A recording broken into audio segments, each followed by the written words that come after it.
Well, I'm joined now by Andrew Hilliar from France 24's International Affairs Desk. Hi to you, Andy.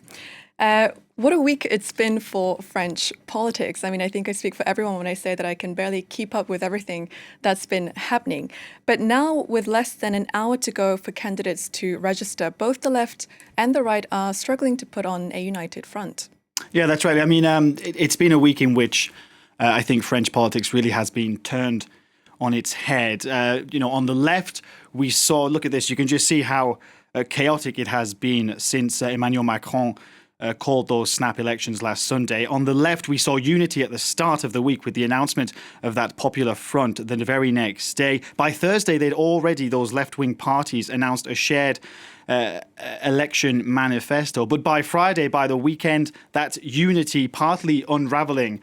There was uproar on Friday night when Adrien Quatennens, an MP for France Unbowed, appeared on the list of candidates standing for re-election. Now, he's a very controversial figure because he actually was convicted for domestic violence.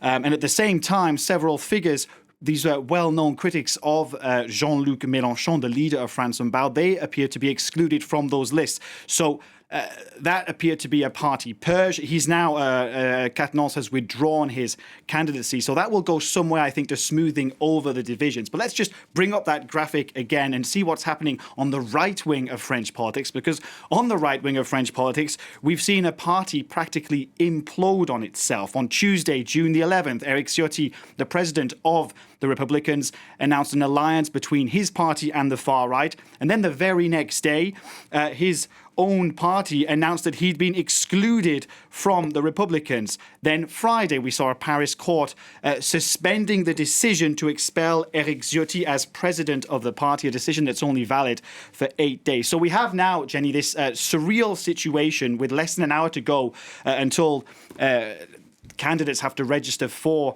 the elections. On the one hand, you have within the same party, the Republicans, those who oppose Ciotti's decision. These are people who have the party machinery and the party financing behind them. And then on the other hand, in the same party, those digging in behind that legal decision. Now, nothing has been definitively decided yet by French justice. This is a temporary ruling. And in the meantime, both sides are racing ahead with their campaigns, claiming legitimacy under the banner of the Republicans. And Andy, this time last week, we were asking how Emmanuel Macron's bloc would fare in the EU elections.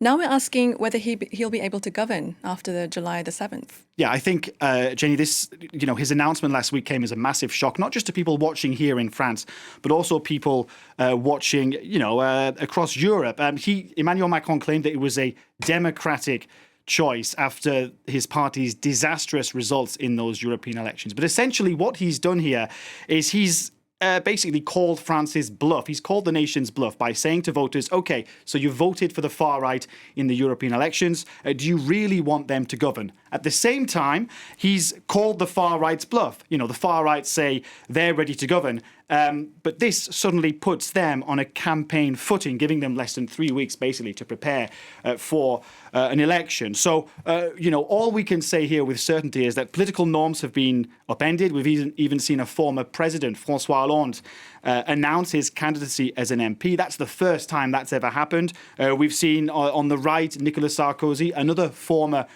president, criticising the decision to call snap elections. So the big question here is, this is a huge political gamble. Will it pay off, or has Emmanuel Macron released political forces beyond his control? Right, I guess we'll just have to wait and see what happens on those first round of elections happening on the June 30th. Andrew Hilliar from our International Affairs Desk, thank you so much for your analysis. Thank you.